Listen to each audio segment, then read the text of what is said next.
started. We got anybody else that need to come in, Janine, or are we good here? All right. So everybody, hopefully you got an agenda here. This is kind of the list of items we're going to go through. My name is Paul Falacci, president of 3P. So good evening. First, for everyone, I want to extend a warm welcome to County Executive Bob Cassilly for coming tonight.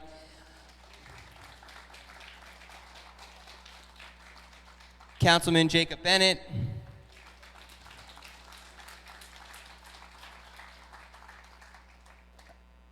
Council President Pat Vincenti.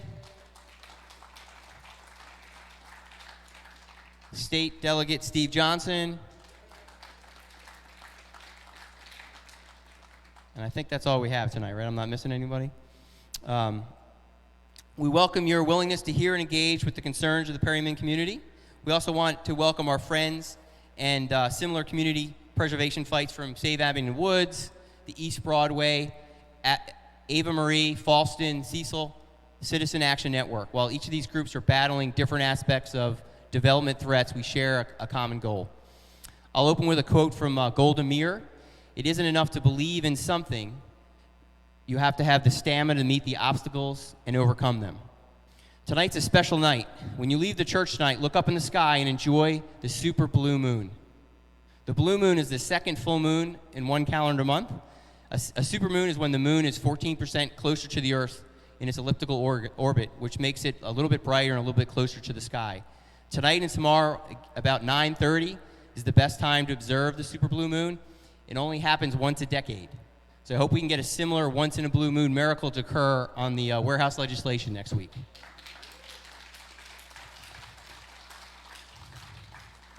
It's easy to get lost in the minutiae of our individual struggles, zoning codes, traffic studies, environmental assessments. But when we take a step back, we see the larger picture, whether we're preserving open spaces, curbing warehouse sprawl, or safeguarding the health of our children. We're all driven by a fundamental desire to protect the quality of our life in our community. At the core of each fight is a simple unifying belief: our homes, our community deserve to be safeguarded for future generations. Let's draw inspiration from each other and recognize that while our battles may differ in detail, they converge in purpose. We stand united in our commitment to defend the land we hold dear and the community that binds us together. Thank you for all coming out tonight. Let's channel this collective energy into a meaningful action together. We'll shape a future that honors the community we all cherish. If everybody can take their agenda and flip it over, just want to highlight a couple of events we got coming up. So on September 5th from 6 to 8, there's the Southern Harford County Task Force public meeting that the administration is looking for input and their plans here for the Route 40 corridor. That same day, we start, the Harford County Council resumes from their summer break. We're hoping we get good attendance for that restart. September 9th, Saturday, Kojic Prayer Walk and Community Day. They're going to actually start here, walk the community, and then come back for some music and games here back at the church. So the church welcomes people to come to that. The next day, on Sunday, we have the Captain John Smith paddle. It's actually the 415th anniversary of Captain John Smith coming down the Bush River, discovering Harford County and Perryman. And there's a marker on the other side of the train bridge that we're going to paddle over to and make a commemoration. That evening, we have Sunday Fun Day over at the Flying Point Marina, a fundraiser, community event. If you guys didn't see on the outside, we're actually selling, we had 2 tickets donated for the Orioles Tampa Bay, the last time they played this year.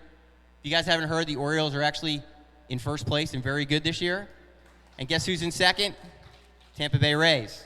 So that's going to be a big game. September 16th, for $20, you can get these, 2 club level tickets and parking.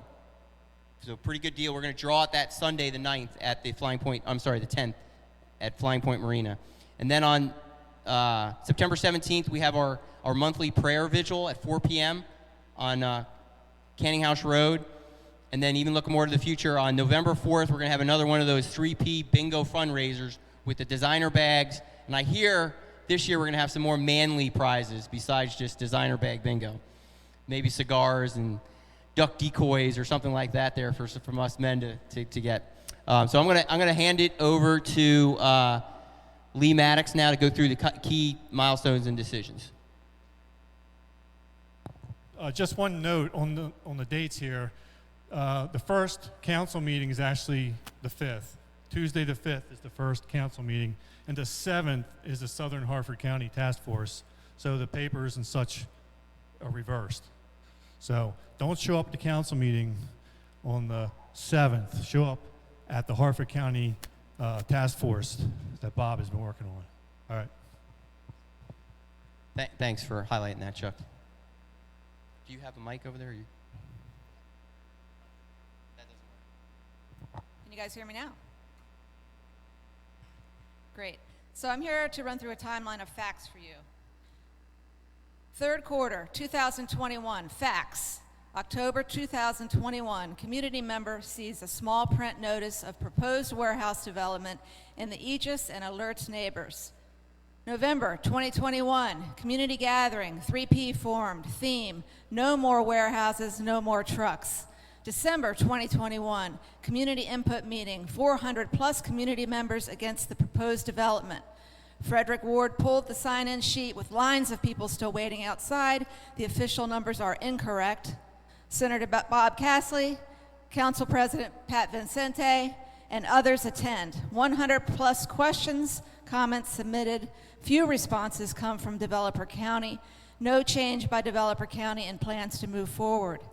December 2021, Craig Mitchell plans submitted. December 2021 through June 2023, 3P Coalition presents facts at council meetings. Issues centered on traffic infrastructure concerns, environmental justice, quality of life, and zoning. No tangible responses from County Executive Glassman. County Council President makes testifying difficult with our arbitrary and capricious rules on content. First quarter 2022, facts. January, February 2022, Vincenti and Beulah broker a meeting between developer and 3P. Discussion results are not fruitful. Insignificant reduction of size and impact of development to community. No changes to submitted plans. January 2022, Development Advisory Committee, DAC. Some pushback from emergency services, but others provide rubber-stamped and non-responsive comments. 3P presented 89 questions. Questions were never and have never been answered by planning and zoning in any organized way. Second quarter 2022, facts. April, May 2022, warehouse memorial bamboozle. Bill passed by council, immediately vetoed by Glassman. Council president failed to add the override vote to the agenda. May 2022, 3P retains Baldwin Serena Law Firm, Rig Baldwin V. May 2022, 3P holds series of community visioning sessions to provide alternate uses to the proposed freight terminals. A comprehensive low-intensity park plan with justification and maps were provided and shared. June 2022, property owners and 3P file lawsuit against F.O. Mitchell, Craig, Frederick Ward, and County. Proposed project is a nuisance to adjacent property owners and not legal under existing Harford County Code. May 2022, second set of Craig plans submitted. 2022 election cycle, facts. Spring 2022, 3P and community heavily involved in both primary and general recommendations. Support statements from candidates, electioneering, successful outcome.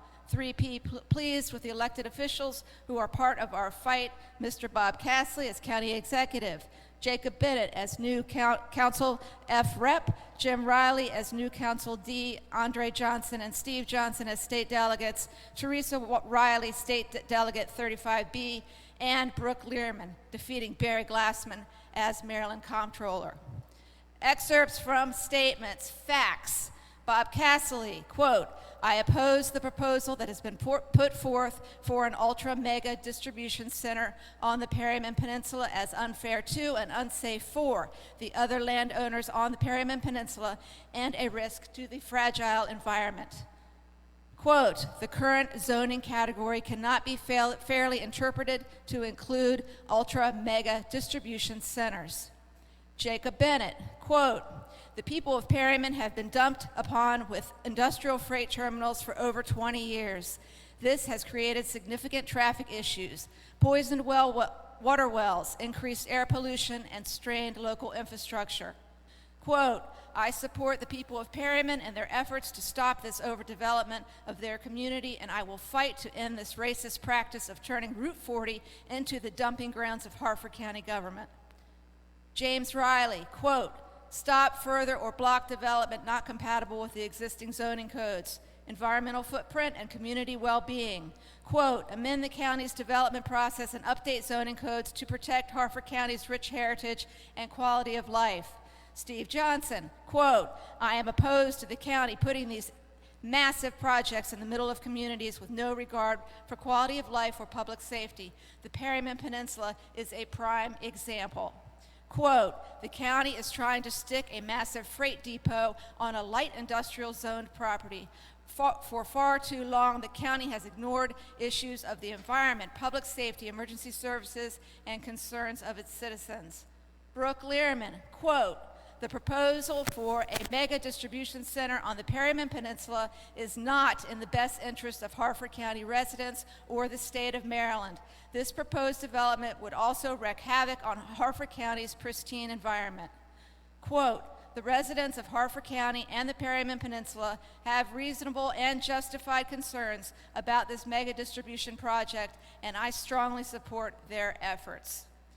Third quarter 2022, facts. In September 2022, new Craig plan submitted. Plan submitted is substantially different from the plan presented at the community input meeting, including an increase in the height of the buildings and a 62% increase in building volume. Roadway plans were also substantially modified. First quarter 2023, facts. February 2023, County Executive Cassilly publishes strong anti-distribution statements. Quote, we should not be building major warehouses, distribution centers on Perryman Peninsula. Perryman lacks the infrastructure, and once Harford's green spaces are lost to poorly planned development, they are lost forever. As County Executive, I will not let that happen. February 2023, Cassilly meets with 3P and states that he will not force us to accept something we are not comfortable with. February 2023, moratorium bill submitted by Mr. Cassilly. Proposed 180-day moratorium is shortened by council to 90 days and passes. February 2023, Craig sues Harford County, claiming the county is sitting on plans and asking for immediate approval and permitting. Court pauses litigation pending moratorium bill outcome. April 2023, community and 3P lawsuit withdrawn based on assurances from Bob Cassilly and pending promises changes to the zoning code and development processes. Second quarter 2023, facts. May 2023, Cassilly introduces zoning legislation that would not allow large distribution centers in light industrial zone districts. Council tables the legislation. May 2023, Cassilly requests a 20-day extension of moratorium to allow needed work to be completed. Again, the council shortens to only 45 days. May 2023, Bob Cassilly presided over a visioning session for Perryman.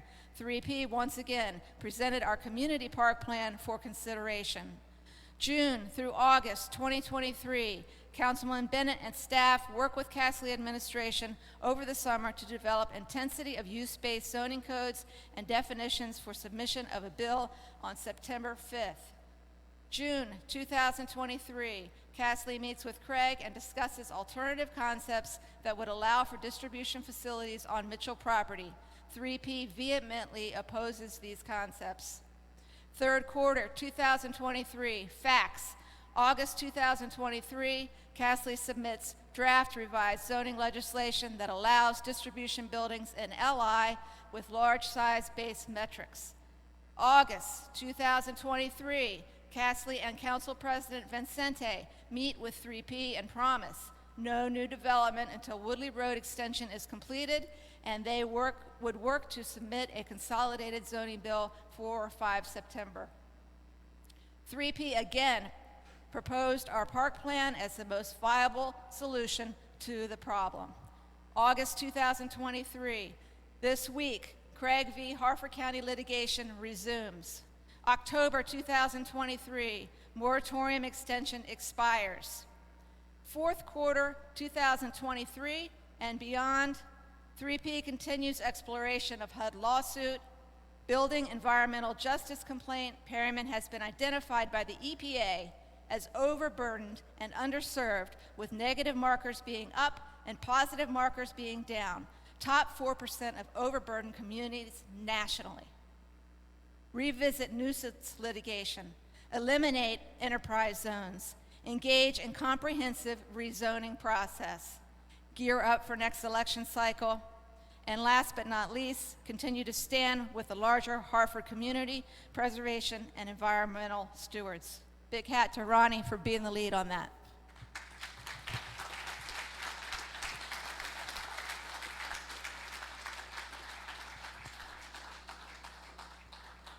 That was excellent, Lee. Thanks for getting all that information out to everybody. We're going to have questions at the end, everybody, all right? So if you have questions, hold them down, write them down, because we're not going to get through everything if we have questions. So next we have Stacy Stone. She's going to go through the current Mitchell project status.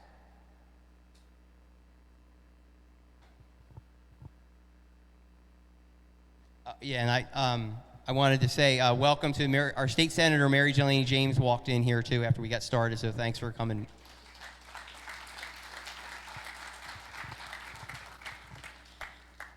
Good evening, and thanks everyone for being here. I'd like to say it's a pleasure to see everyone tonight, but quite honestly, I'm mad, I'm disappointed, and I'm disgusted. Let me tell you why. In the spring, it was presented to 3P, Craig's idea of what's going to happen on the Mitchell farm. It involves warehouses, distribution centers here, and over there, off to the side, would be more of an industrial or office type development.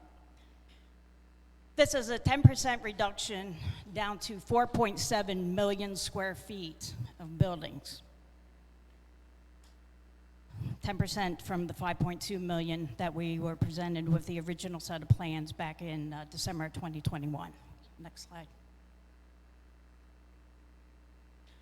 Summer.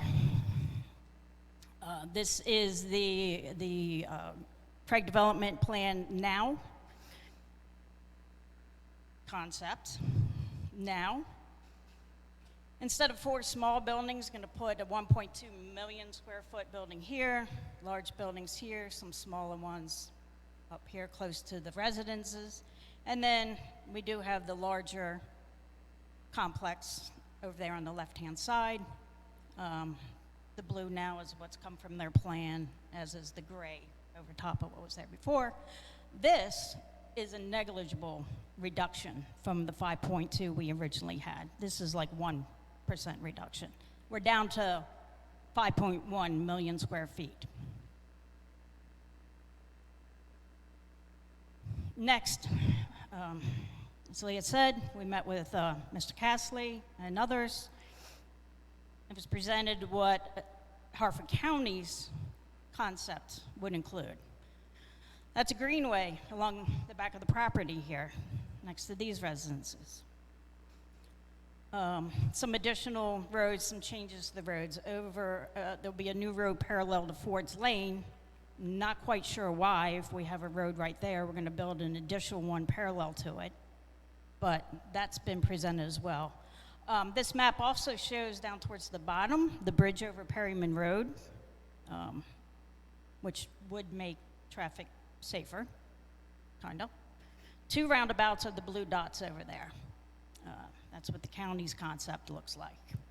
This is a 12% reduction. So we're now down to 4.6 million square feet instead of 5.2 million square feet. Not enough.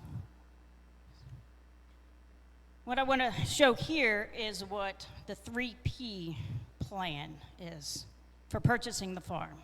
What I want to explain to everyone here is the green area here and then over towards the river and that rectangle kind of in the middle there.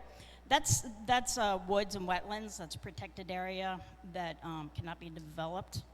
So what's left are the blue and the yellow. So what 3P has proposed is that we would purchase this property in phases. Phase 1 would be the blue. This is the most environmentally sensitive area of the property. The next phase would be the yellow down there. And this is what we want.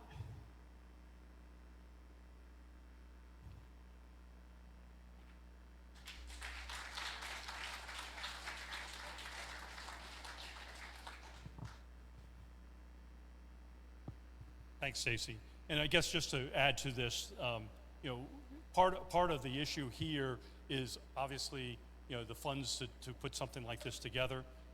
We have been in conversations with federal, state, local, other conservation organizations that would be interested in potentially providing some of the dollars required. But again, we are continuing to push to get adequate value for the owners for the appropriate use of the property. And that's we've always said that.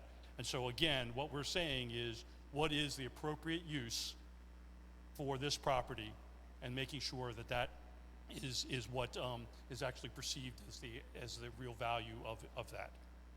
All right, so I'm on the agenda. I'm Glenn Gillis. I'm on the agenda to talk a little bit about the zoning legislation. Lee mentioned some pieces of it in her timeline. I wanted to go through, give a few more details. I apologize if there is too much detail, but it's important, okay? Because there are some subtle things in here that we need to make sure that we understand. So I'm going to run through this quickly, and we'll take questions later. So property rights is a concept where owners have the right to use of their property as long as it doesn't negatively impact the neighboring owners. Harford County Zoning Code is a place to balance these adjacent property owners and community rights, and to provide the rules governing property rights resolution. Type and intensity of use are fundamental measures in code to gauge appropriate use of as described in the zoning district definitions and the permitted use tables. Intensity of use that is permitted is a determining factor in the impact to the community.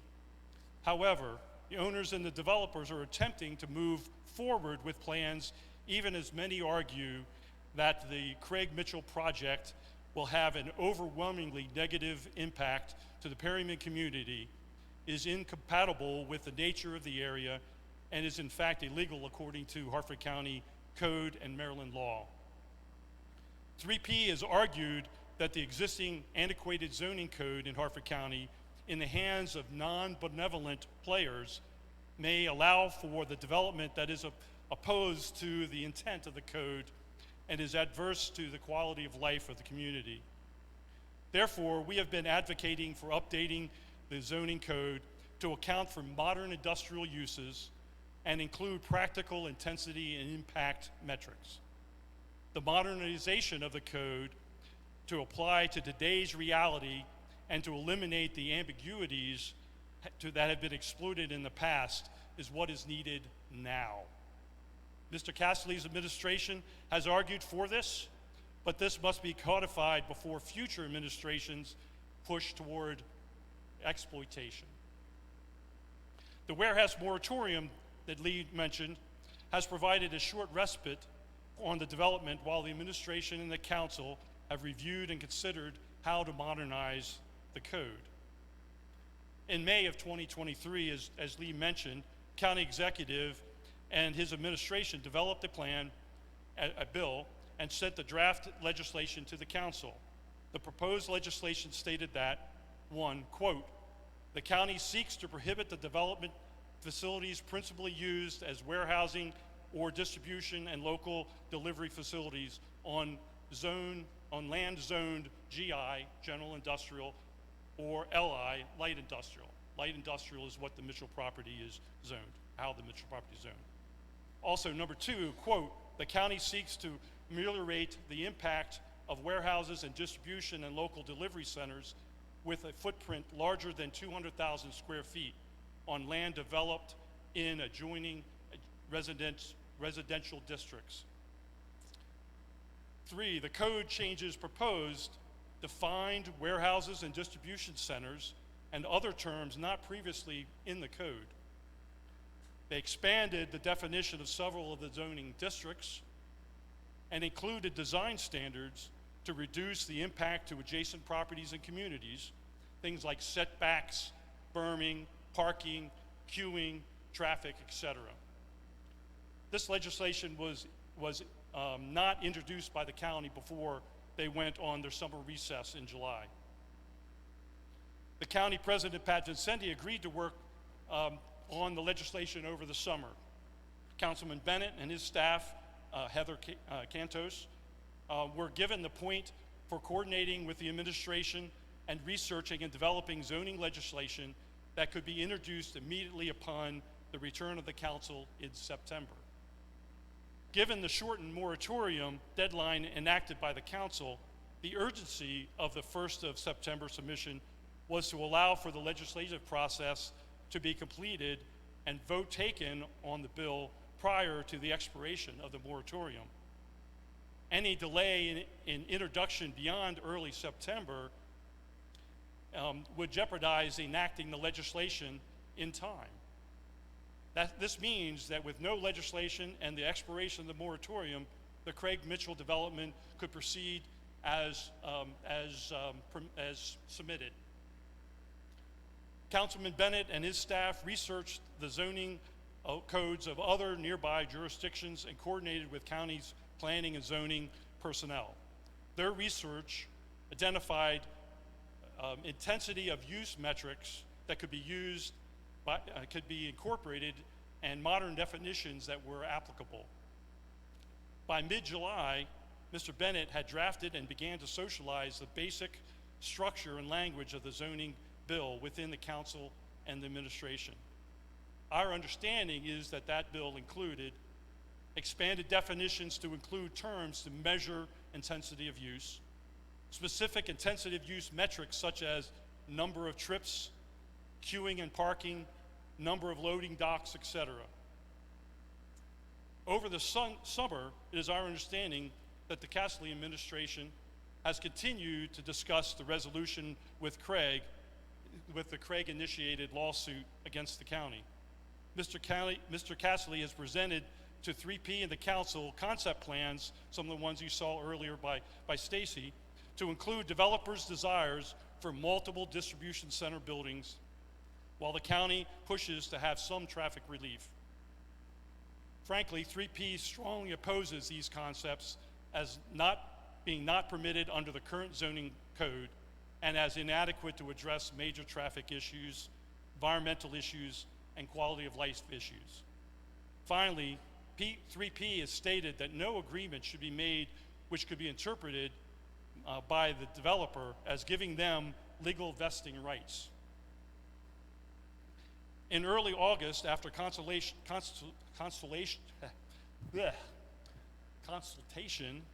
with the administration and the council, the Cassilly administrator drafted and reportedly submitted a new draft special legislation allowing for distribution centers up to 1 million square feet in LI with some design standards but no insensitive use metrics.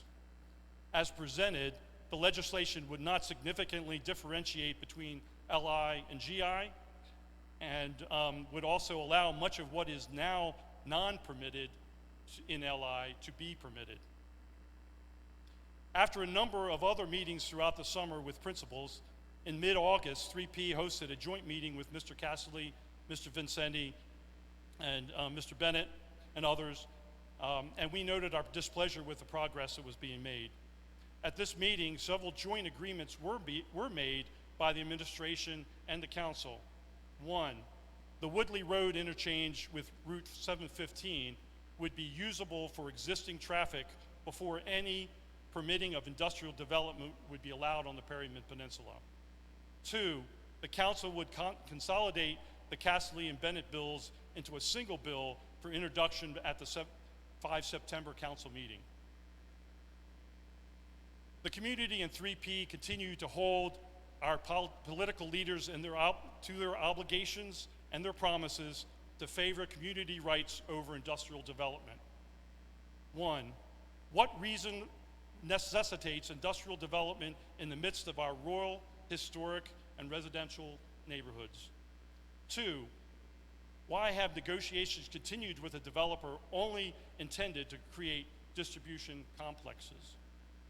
3, do the concessions we have seen as a result of, is that a result of fear of litigation from the industrial development community? 4, what are you doing to take leadership actions on our behalf? 3P feels like positive public policy changes are being held hostage by a rogue developer intent on paving Perryman and Harford County at any cost. So, starting in early September, the Perryman community and the county as a whole will see if the administration and county will support the will of the communities over the developers. 3P continues to advocate for modernization of the zoning code and development processes, and will hold the administration and the council accountable for meeting their obligations and stated plans to support the Perryman community.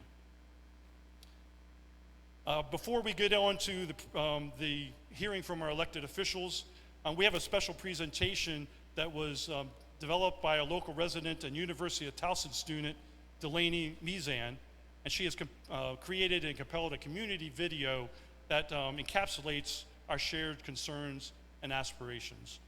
Thank you very much. In November 2021, a few Perryman residents were notified of a development project proposed for their neighborhood. I called it Harford County's best kept secret. It would be a 5.2 million square foot distribution center on the Mitchell's property. It is simply inadequate. It's dangerous. It would cover 711 acres of what is now farmland and woods. We have a tremendous opportunity here. And so, concerned citizens began the Protect Perryman Peninsula Coalition, or 3P for short. Hi, I'm Janine LaCour, and I'm a member of the steering committee of the Protect Perryman Peninsula. One of 3P's concerns is the county's evident target of the area for development due to its demographics. I believe you have in front of you a packet called Protect Perryman Peninsula Warehouse and Demographic Data Analysis. The first page in the packet shows a map of Harford County with blue circles indicating by their size the relative amount of existing warehouse space in various communities.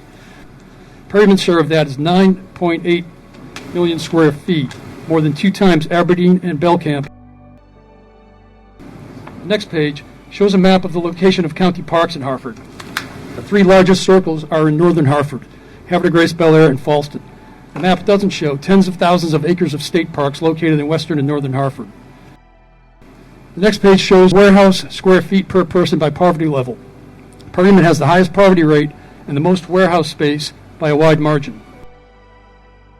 The next page shows warehouse square feet per person by race. Perryman, which has a non-white population percentage that is higher than the county average, has more warehouse space per person than any other community. Areas of northern Harford with the lowest non-white populations, Bel Air, Churchville, Forest Hill, Falston, have no large warehouses.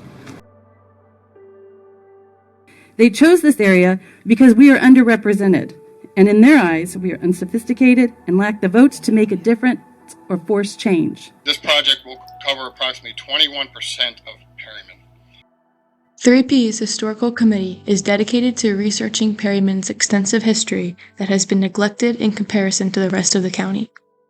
This area was home to Native Americans, Captain John Smith, coming up the Bush River in the 1600s.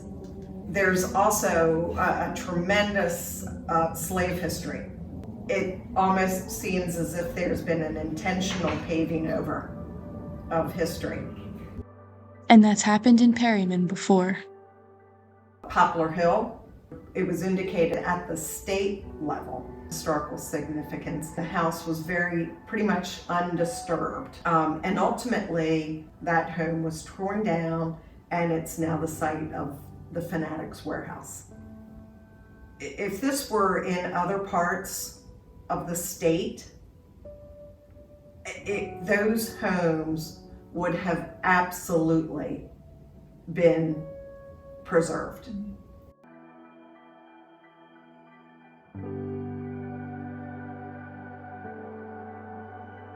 How much can one small community take? You're creating an industrial takeover of a residential area. We have one way in and one way out of our community. It's just not safe right now. It's not getting any safer.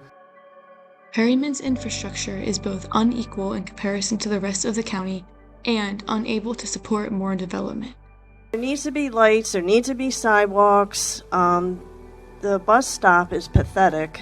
There's a sign stuck in the grass, and there's no sidewalk, no curb.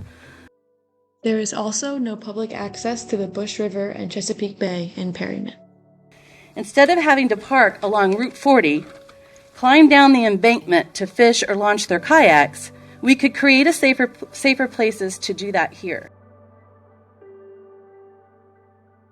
We have the opportunity to present something for future generations that is self-sustainable and much more meaningful than an empty warehouse.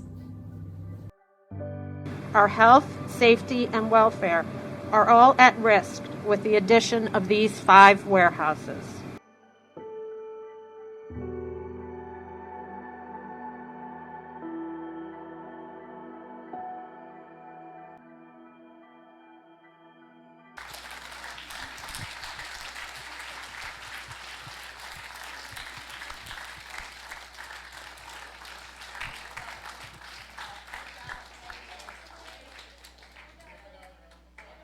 There you go. Thank you, Delaney.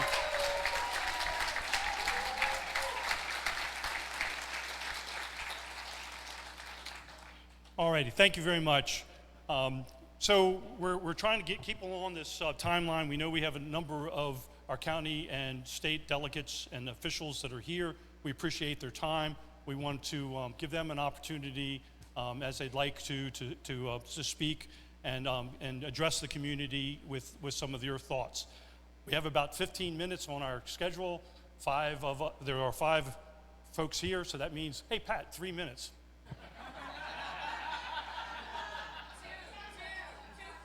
All right. So we'll go ahead and Mr. Cassilly, if you'd like to come and join us, we appreciate your time here and the opportunity to hear from you. Sitting down, or what do you want? Stand up? Or? However you want to do it. Okay, thanks. Hi, good evening, everybody. Good to see you all. Actually, I didn't see most of you before. I'm looking out now at the crowd. So, you know, when as a former legislator with not a whole lot of time on the executive side, I have a lot of respect for the legislative process. When we first introduced the draft legislation over the council, I understood that they were concerned, they wanted more time, and so we agreed to pursue the moratorium route.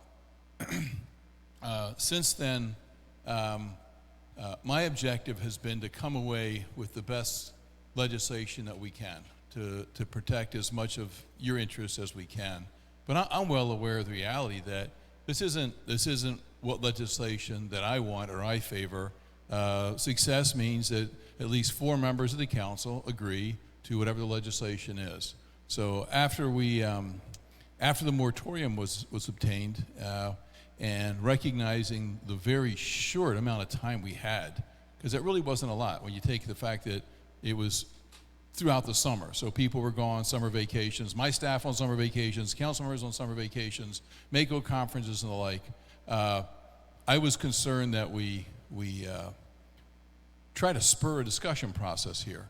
So my staff, as I told the council members repeatedly, we were going to play the role of Scrivener. We were going to try to put down legislation that the council would agree to. And we held meetings with various council members. And as we got into that process, it became apparent that the council was not of one mind. Okay, and that shouldn't surprise you, because that's why you have 7 of them, so they're not of one mind, and that's appropriate. I felt the sense of urgency throughout that, honestly, I'm not happy where we are now. I thought we should have been further ahead in the drafting process. But we were pushing this stuff. I made available my planning and zoning department and my legal department to meet with council members and try to put down their thoughts into words and into a unified legislation.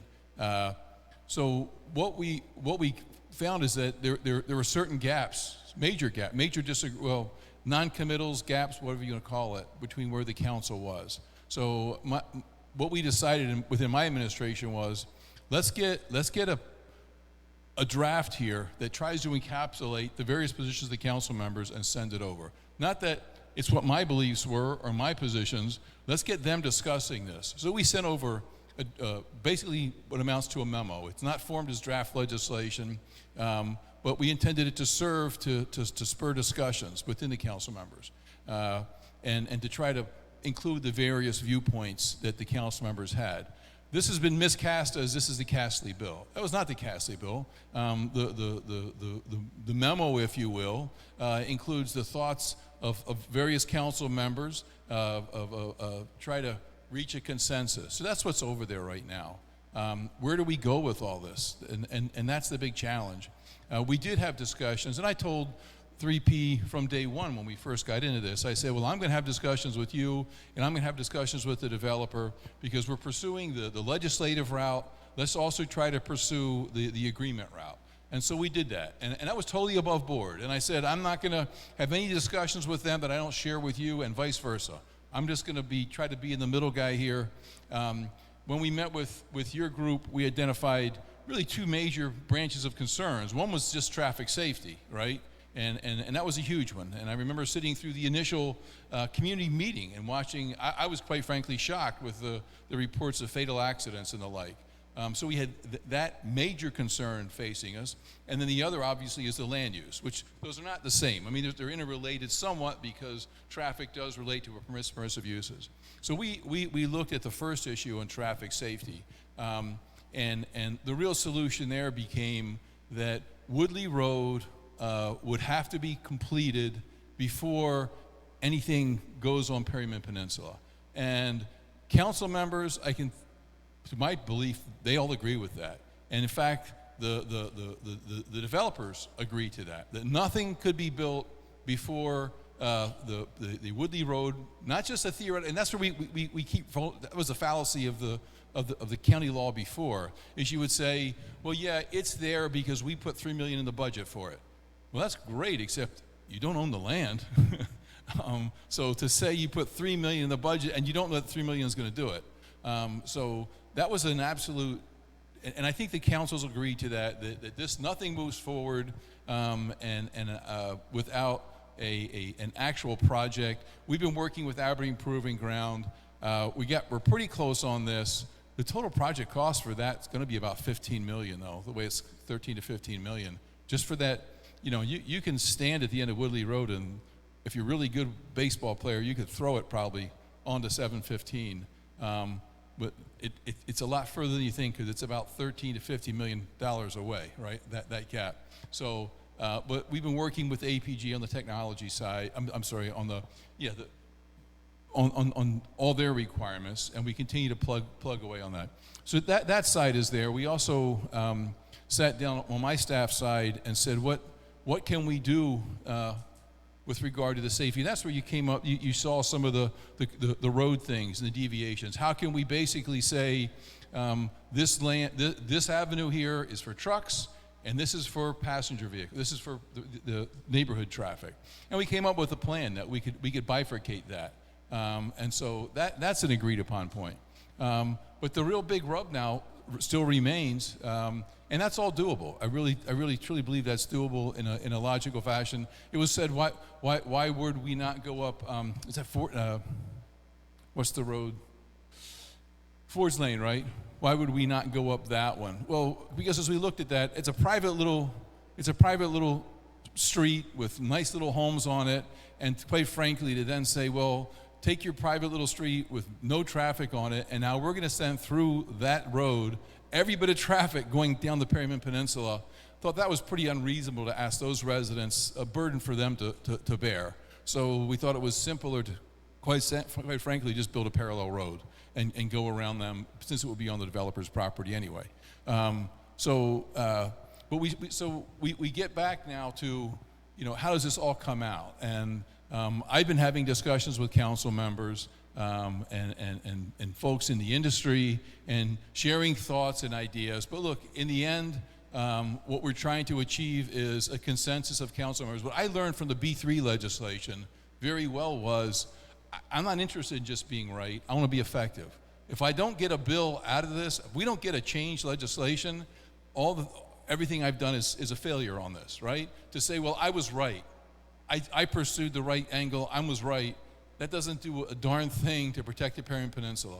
What protects the Perryman Peninsula is to actually get legislation through the council. And that's what I'm working on. I'll continue to work on that. I want you to know that when I was on the council, I opposed the development in Gabler Shore, where many of you now live.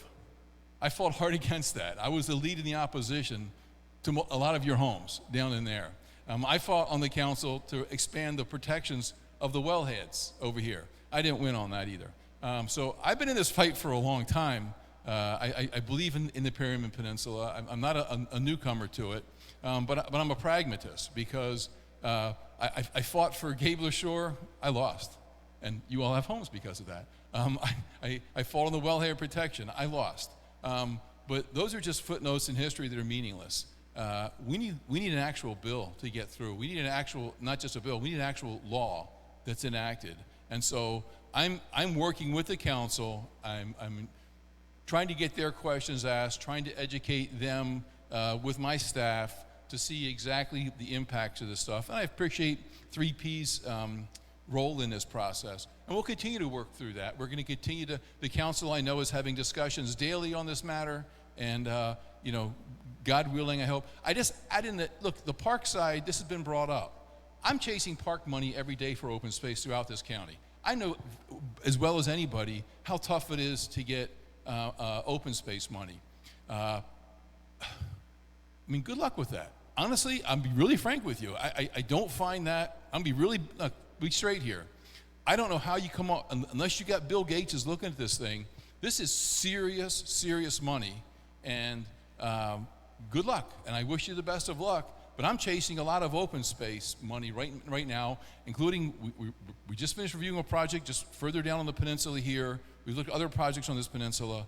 I got projects in Edgewood. I got projects in Joppatown. We're pursuing open space along streams, and it's tough getting that funding, and I got it. These are all great projects, and Perryman is important. The Ha-Ha Branch is important. The Chesapeake Bay is important. We got a lot of really important land along the Route 40 corridor that needs to be preserved. This money is not easy to come by, and I realize every bit of open space is important to all of us, but it's tough. The money is tough to get. I'll just throw that out there. So thank you all. I look forward to continue to work with you. Thank you for your support. You want me to answer questions, or what? I'm going to do you the more. Have everybody talk, and then we'll answer questions.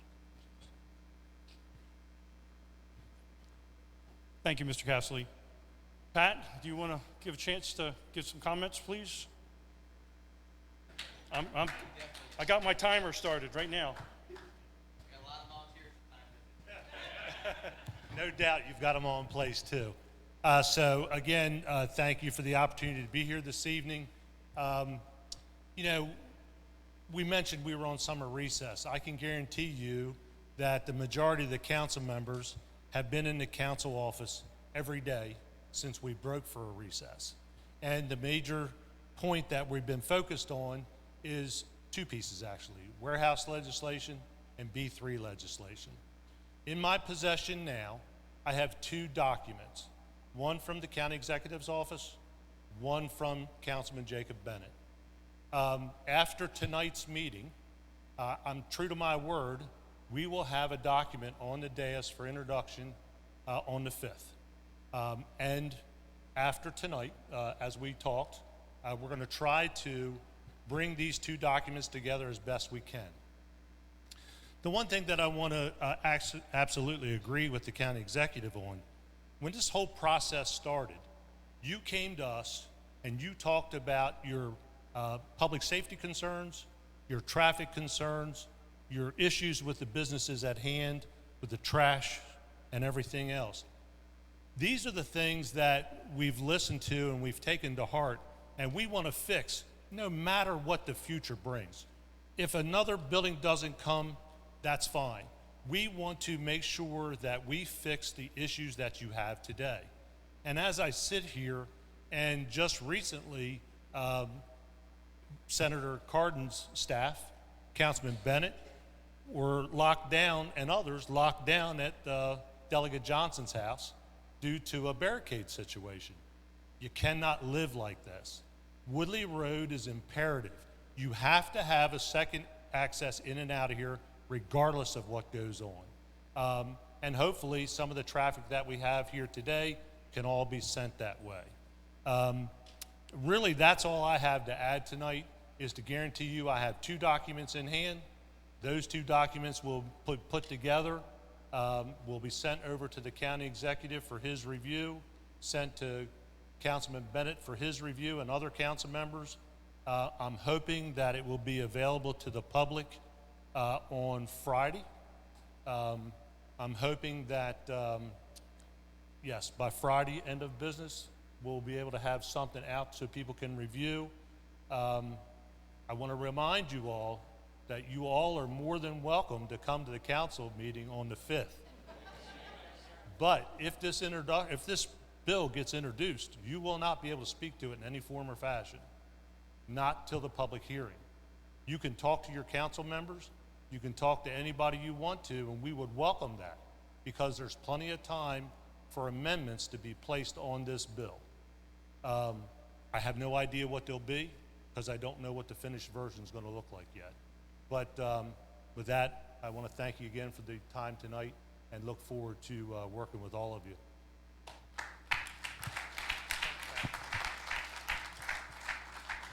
Jacob, would you like to have some comments?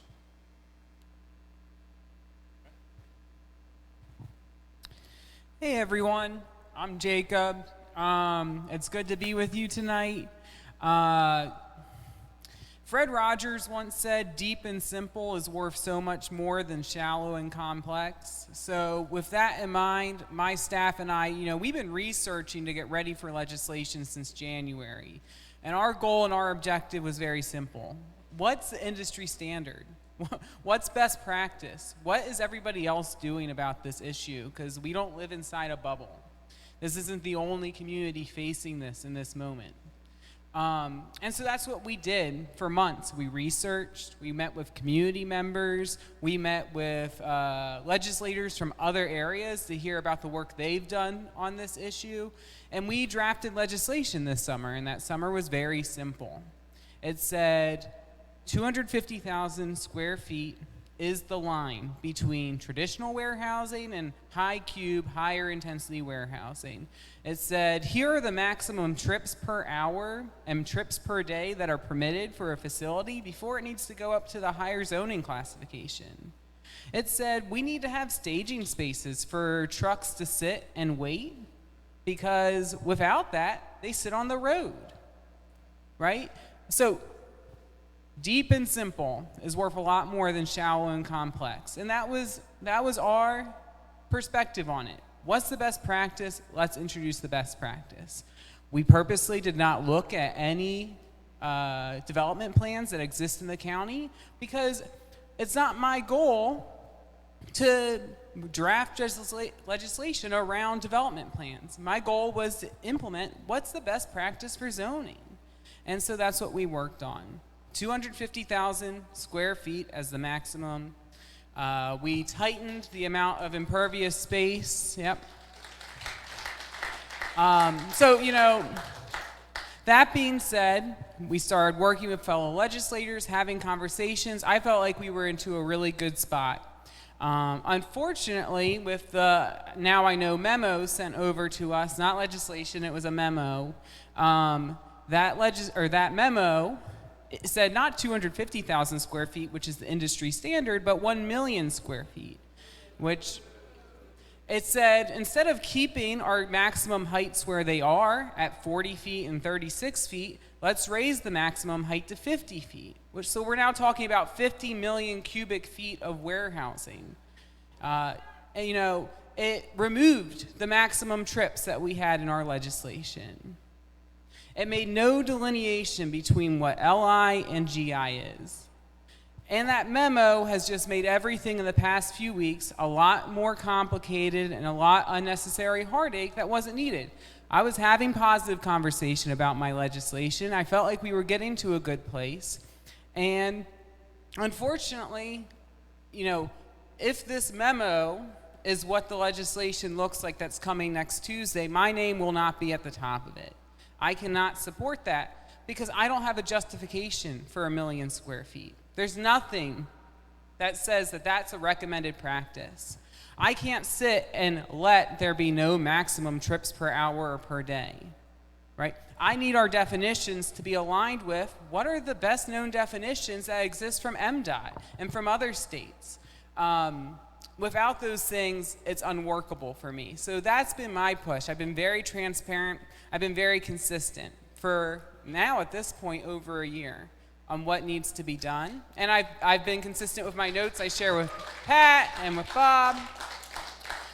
So that's where we stand today. It's been a lot of conversation, a lot of, we have to do what the council will pass. We have to be a pragmatist. But honestly, I think if no memo had been sent, we'd be in a much better place today than we are. And so that's the reality of the moment we're in. I can't change that reality, but hopefully we can change what Tuesday looks like, and we'll be in a really good place then. And I'm hopeful that we'll be in a good place then. So I just want to be open and honest.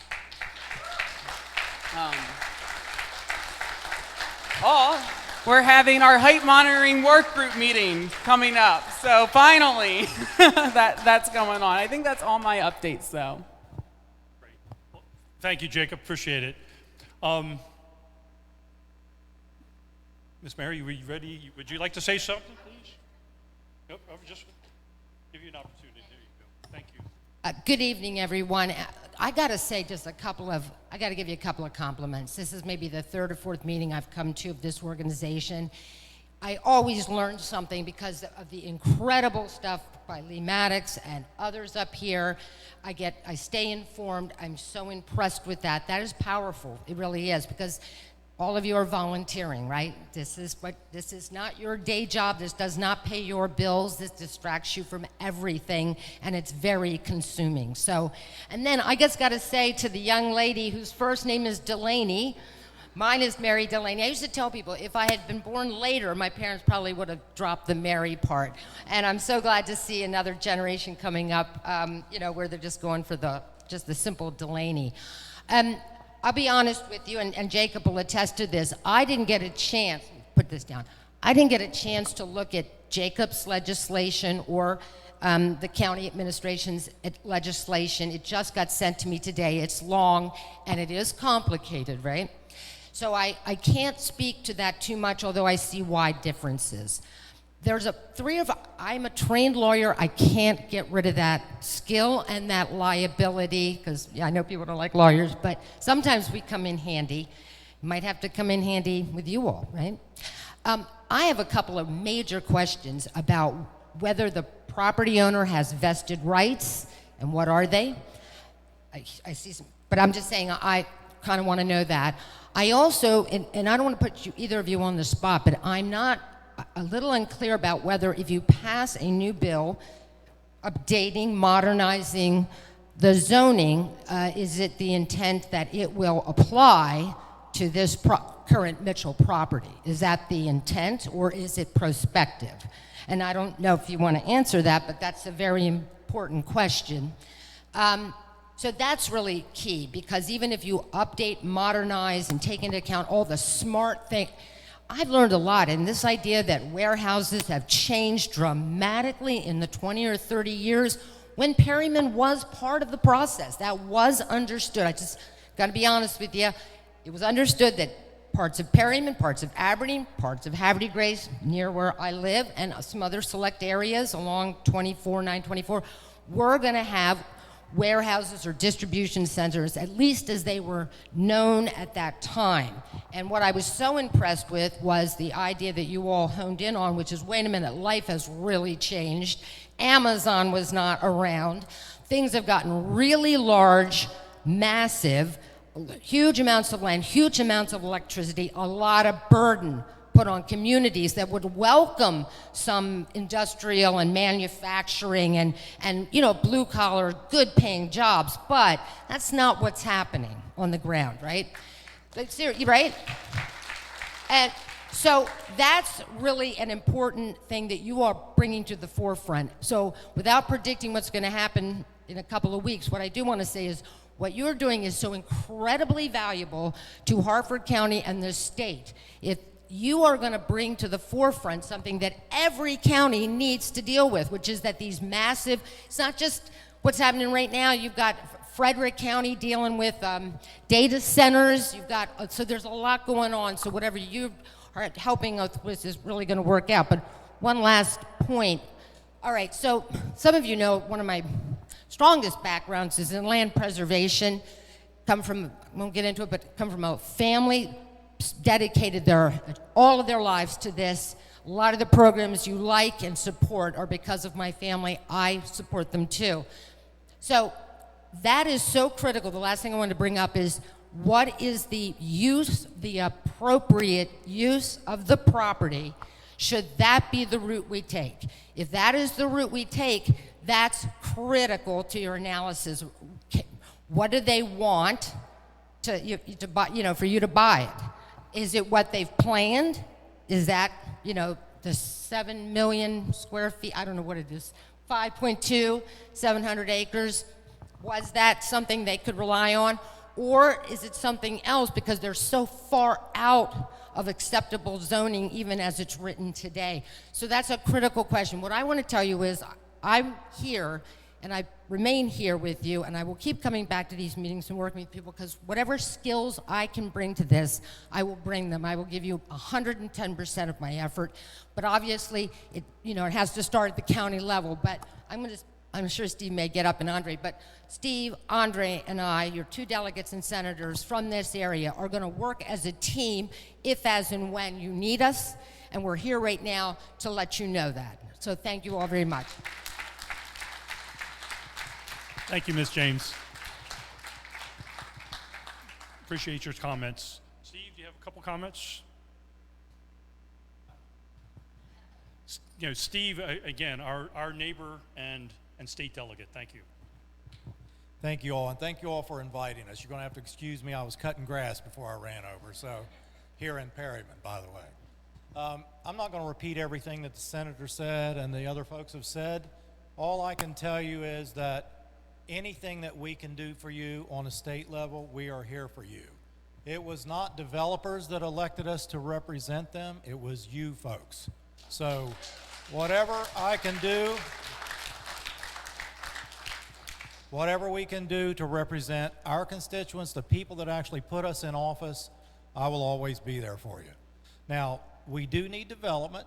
We do need development to create jobs for our communities, but I also believe in fair and equitable. And as we saw by those charts, there has been no fairness or no equity for Perryman.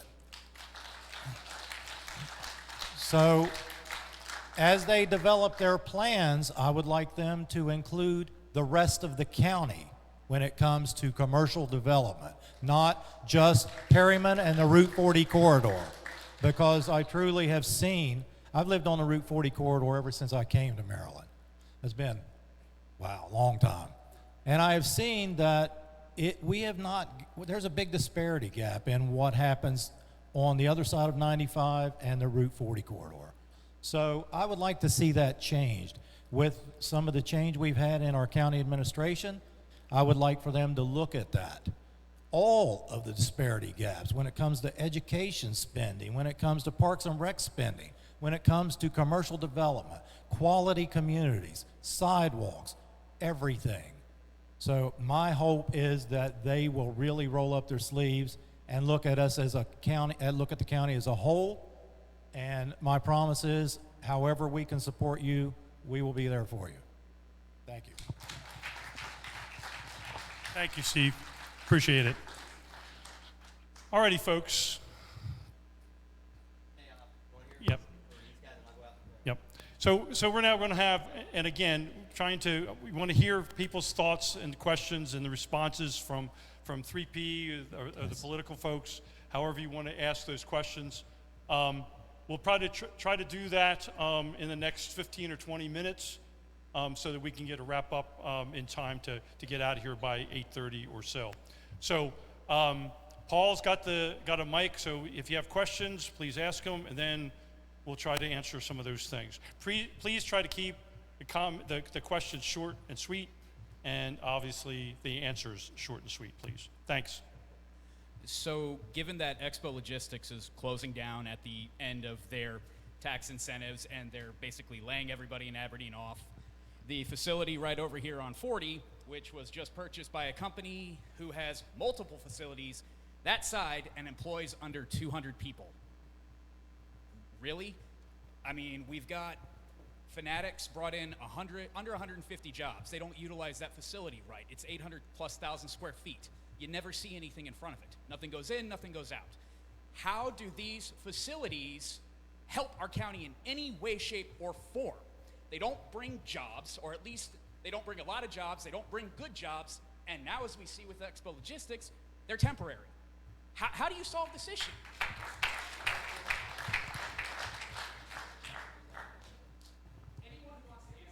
Okay. Yeah, So when you guys have a question, just say, ask who you want to ask the question to. Those were the very, I mean, you just quoted what we said when we enacted, at least I did, when we enacted the moratorium. I don't disagree with anything you just said. But what? Through through legislation that limits the numbers and the numbers of these major distribution centers. This is what we're trying to do here. What you just said is what we're trying to do here. That's why I got it that, yeah, this is in part, this is about your quality of life in your community. But the other piece of this, which I've said from the beginning, is we've only got so much developable land for industry, light industry, and all kinds in the county, and we need real jobs. We need good jobs, and you know, not the minimum.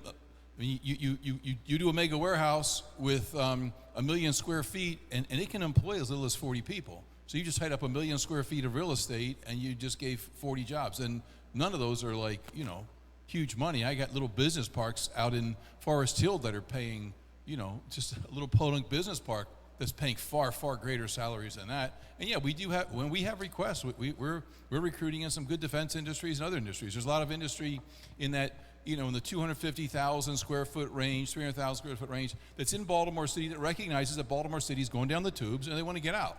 And they want good places for their employees to live where they won't get shot, they have good schools, and they're knocking on the doors here. So yeah, there are jobs out here for that, but there's not a lot for the, I mean, the mega warehouse, that's not their concern. You're hiring minimum wage people, and they'll take the job wherever they can get it, and typically they don't live in Harford County. So yeah, I don't disagree with any of your points. That's why I'm not a big proponent of the mega warehouses, because we get the burdens and the benefits don't really follow up, right?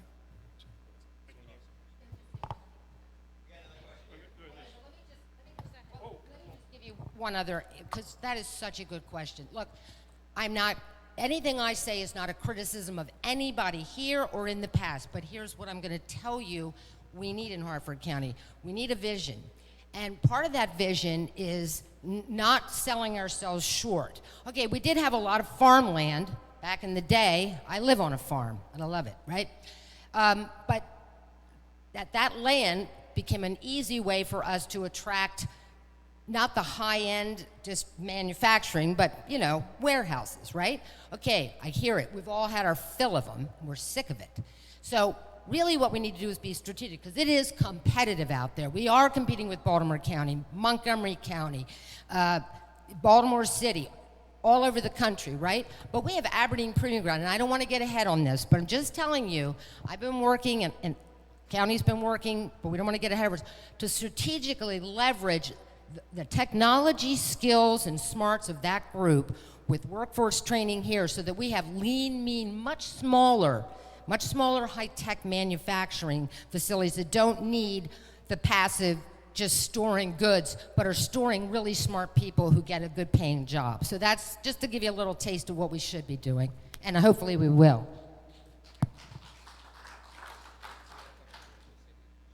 Hi, my name is Monica McHale. I reside in Bel Air. I'm not in Perryman, but the question is for Mr. Bennett and Mr. Vincenti, and also Bob Cassilly, kind of because I want to fill in the gaps. I know I've attended a couple of the council meetings, the county council meetings, and my real concern is trying to address the members that were opposed to the moratorium, because we need to get them on board. For anything to really move forward, we really need to change the minds of those who are adamantly against why development should not, be permitted to occur for warehouses more freely. And I remember at the last meeting, I think the last meeting for the session, Mr. Perryman had asked us, what data have we gotten? And I'm very concerned about that because I want to have data for you the next time we are discussing the moratorium to say, we have obtained this data. I've looked into the traffic companies, and I've actually reached out because I would have liked to get our own independent traffic study, independent from the county. I've actually contacted 3 companies, Traffic Engineering Services, Traffic Concepts in Hanover, Maryland, and they're the ones that actually did the study. So the irony when he told me, oh yeah, we did it. I spoke to Mark Healy, and he was like, we did the study. Was not too thrilled with that idea, but I trust each company to do the right thing. And so I wanted a third-party neutral company to repeat the study because I looked on the Maryland State Highway Administration website, and I saw that the numbers were last updated, I believe, in 2021. I might be wrong. I have to check it again. And I just feel like a lot has happened in 2 years. So when I called the third company, I think, what was it called?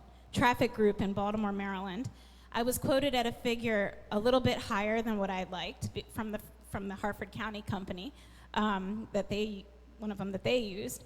And my concern is, like, if I did get another traffic study done with a wire cord and we do a count and we get a breakdown of the different cars, and let's say we sponsor maybe one day, if we go through the effort of getting another study to present data to you that's more current and updated, will we be taken very seriously, or is this something that's just going to be like, well, that depends on the day, or what I'm trying to get the best data to really put our foot forward and get to see if there's a response. Does it need to span 5 days, to get a more representative picture, or is 1 day sufficient, depending on what the traffic is? And my second concern was still with the Forest Conservation Plan permits. There's really a significant gap in those on the waivers, and I don't know why we're just presuming that we need to worry about the land use when we really first need to look at how were these waivers granted and why weren't they granted appropriately. I wish we would go back. I know we're saying we're not going retrospective, we're going forward and prospective, but there needs to be some talk with the Maryland Department of Natural Resources, and that oversight needs to be put back in place. I don't think that there's anybody supervising who's granting the waivers. It doesn't feel like it is. So I may be wrong, but I'd like to see both of those issues corrected. And I just wanted your inputs on if we repeat the traffic study as a private community, would that be at all useful, or would it just be dismissed as like, okay, we have numbers?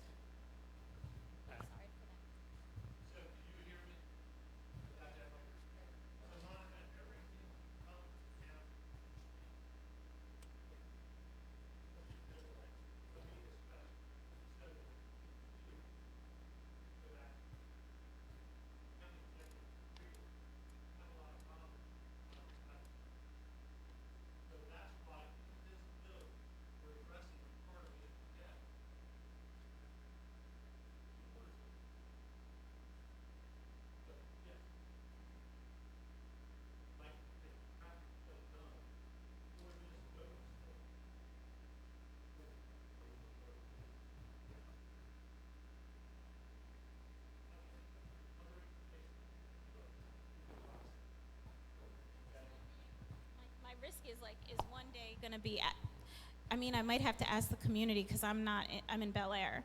But is there one day that you know that the traffic is, I mean, I want it to be representative, so I don't want it to be like, well, this one day it was really bad and this one day it was really light. I mean, is that something we need to discuss as a community to try to see if we can arrange a 5-day study or something? So Stacy Stone presented up here for us. So she is a civil engineer. She's very familiar with the Perryman situation. So you talk to her and you guys figure out, and it'll work. She works actually for the department, the State Highway Administration. Do you want me to respond real quickly on that? Yeah. So look, there's no traffic study out there that's going to convince me that we can use Perryman Road to access any additional development on the Perryman Peninsula. I don't care. I wouldn't accept that. That's why we and I'm pretty sure I see it's unanimous counsel from what I've talked to on this. You got to build Woodley Road. Nothing goes without Woodley Road. I mean, obviously traffic studies, but I see you're saying no, that's not true. But I mean, look, yeah, I don't know. I'm not sure where that's coming from, but honest to God, that's the position I'm taking. We've already taken that. I've already changed the definitions just by executive fiat and how we do the APF laws. We're already saying if it's not a project identified and moving forward, it's not there. You haven't satisfied APF in anything. We're already interpreting it that way. So we can put that in code, it'll make it better. But that's how we're interpreting already. The second issue that you asked about was, I'm sorry, the forest conservation. So from Perryman's perspective, there wasn't a whole lot of forest in here. Maybe you're talking the Abingdon Woods piece. Okay, and that, so we went into court and absolutely just, the county had been backing a bogus forest conservation plan. I stepped into court, reversed the county's position, said we no longer supported that position, so at this point we put a stop work saying your development plans were based upon a faulty forest conservation plan, so that's nullified, and we put a stop work saying you can't move forward under that forest conservation plan. And we've taken the position that all those buffers that they cut down, they've all got to be replanted. So it's caused quite a bit of stir because they went along, particularly I guess it's the east side of the property, and basically just denuded it between the development, so the existing houses. So yeah, we take that one really seriously. The forest conservation plans, we're pushing that. We're not taking that lightly at all, and that's quite frankly why you see the big closed gates over there and nothing happening right now. So okay.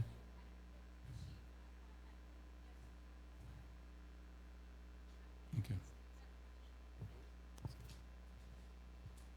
All right. And just real quick, while you're moving the microphone to the next person, I get along really well with all my council members, so I don't want to speak ill of anybody. But when it comes to certain issues, no compromise is enough. No amount of data is enough for certain members of the council for certain issues. So when you only need a 4-3 vote to pass legislation, why compromise beyond what is right to get 5-2? Because then at that point, you're giving up leverage for nothing.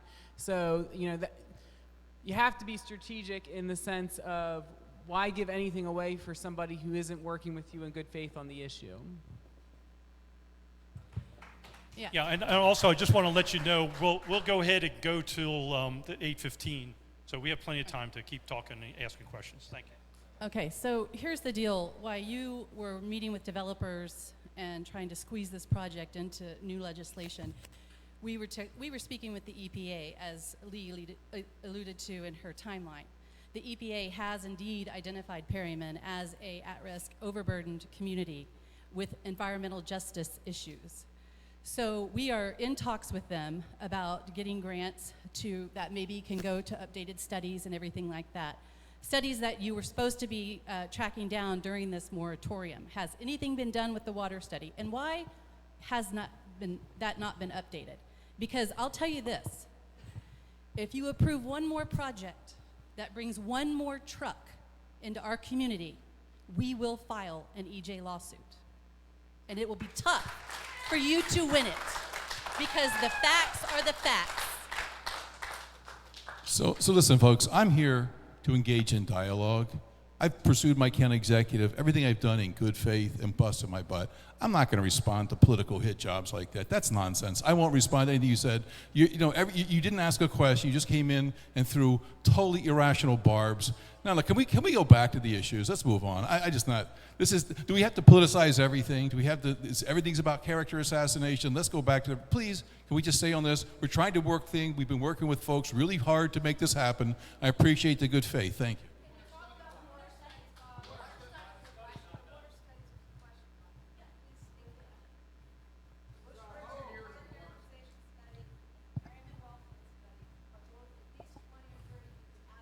Yeah, and each one will require an exorbitant amount of time to complete. We realize right up front that doing those, you gave me, 90 days to get legislation through? What is now, we're up to like 90 or whatever? I'm sorry, 2 years, where's that coming from? No, I just got here 7 months ago, excuse me, okay, give me a break. But we know that we couldn't get studies done in time to pack this legislation. Have I been concerned about the wells? Yeah, I'm the guy who filed legislation in 2006 to expand to improve the wellhead protection. I'm not going to, we're working real hard here, but for me just to pursue a study right now that I'm not going to get done for well after this legislation is complete, let's just, we're just taking political positions now. Can we just go back to the facts and pursue stuff? Thank you.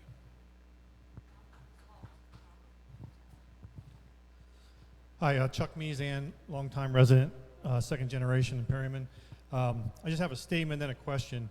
I'm not sure who it's directed to yet, but first off, Woodley Road obviously is a road that we need desperate, and we applaud the work. Pat, he said at the address, the State of the Union address, I guess that's the right term for that night, that was his top priority. Bob, you've put that on as legislation, part of legislation, Woodley Road. I just don't think Woodley Road is going to be something that is going to solve the problem of this new project. I just want that to be stated. Woodley Road is going to solve the problems we have now. 1997, I sat at the firehouse when Rite Aid was coming in, and we were promised that road. I know it's no fault of anyone here, but that road's still not built, and we're working on it now, which is awesome. But that is for a second way out and all the warehouses on the east side of Amtrak. It cannot, and no GPS is going to take a truck driver from the fields on Canning House across the east side, over the bridge, down Woodley, back across the tracks to get to 40. So on this side, the projects on this side cannot benefit from that road unless it's shut down. So I just want to clear that up, that Perryman Road is still going to be the only road that I've seen on any plans for this freight distribution warehouse. That needs to be fixed. And now to the question, Bob, you came in here, you started your work, you did some great things. You came in here into the Abney Woods project, just applaud you for what you did to that project. And then you stood up here, and I listened to you at the moratorium hearing, you, Shane, and county attorney, the way you fought and you in front of the council, and you sounded like one of us. It made me proud that I voted for you. And a lot of people in here switched parties to vote for you. So thank you for that. And at that time, you said we don't want Harford County to be a warehouse county. And that is so right. You said that this is going to be the biggest development in Harford County. You compared it to 5 other projects, the stadium in Baltimore, the arena. There's 5 huge projects, okay? So that's how big we're talking.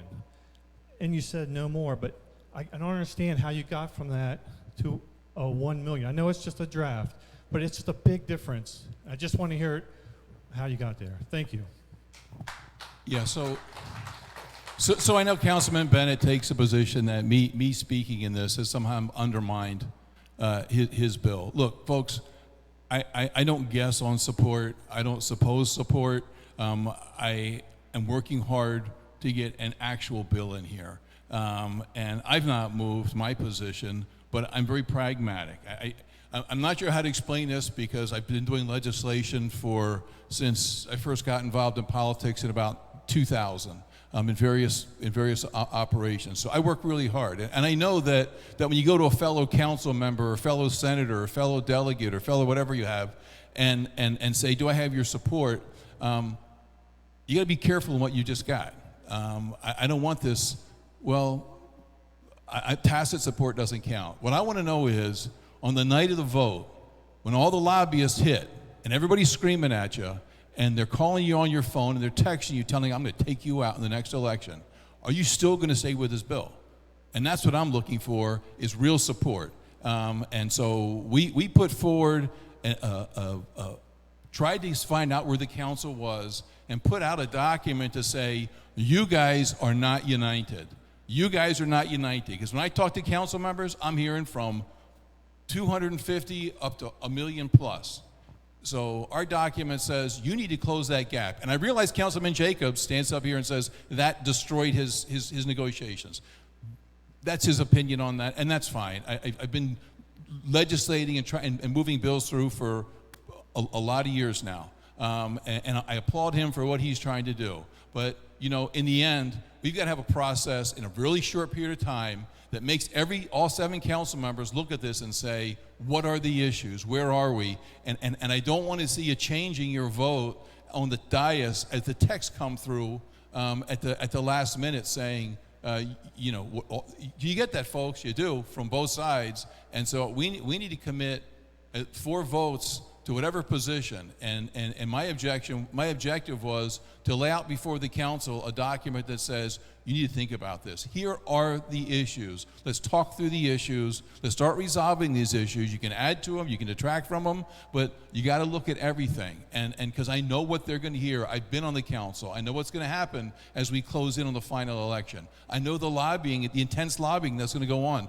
from both sides. I know the money that's going to be flashed. I know the pressures, the threats, and all that stuff.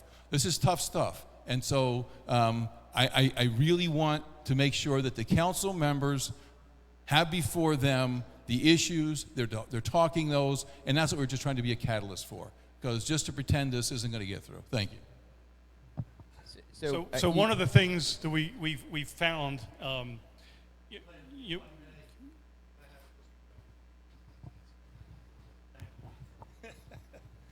Listen, I want to commend both these guys for the work that they've done. And nothing is chiseled in stone. I tried to say that earlier. You have to have a starting point and a guide to go by.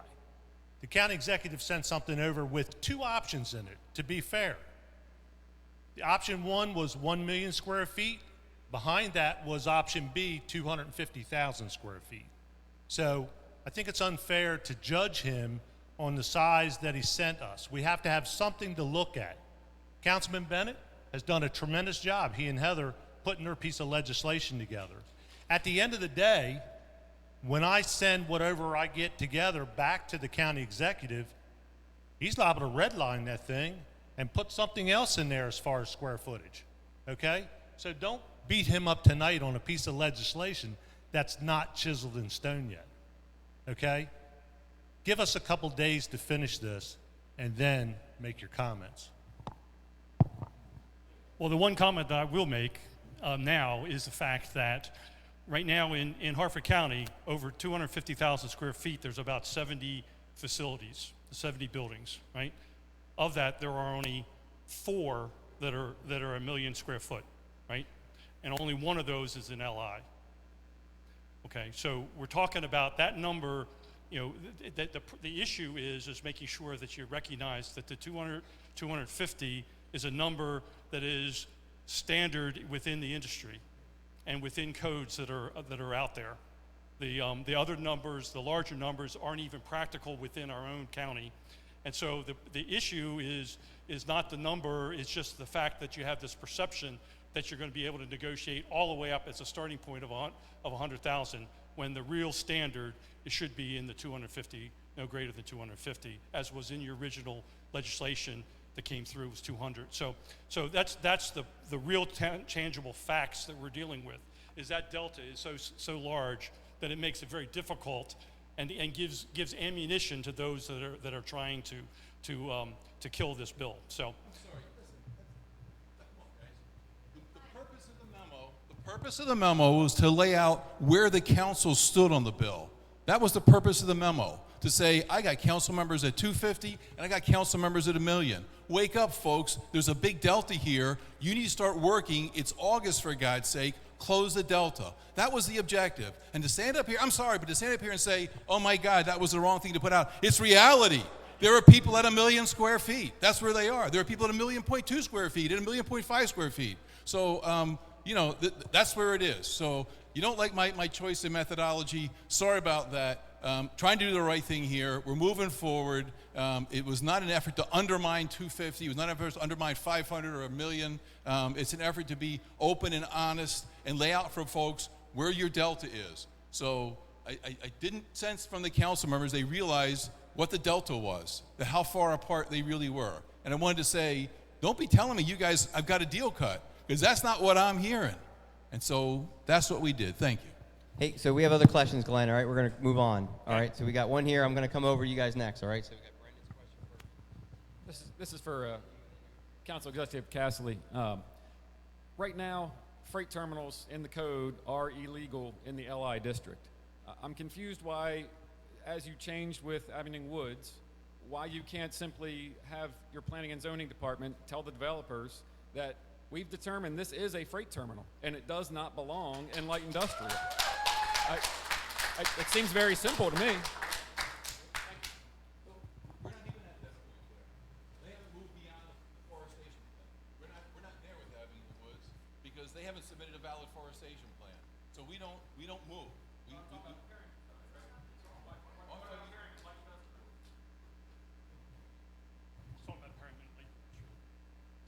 Yeah. So we throw these words around like something's illegal. I like to just be intellectually honest here. Is there an ambiguity? Yeah. Did they drive a truck through the ambiguity? Yeah.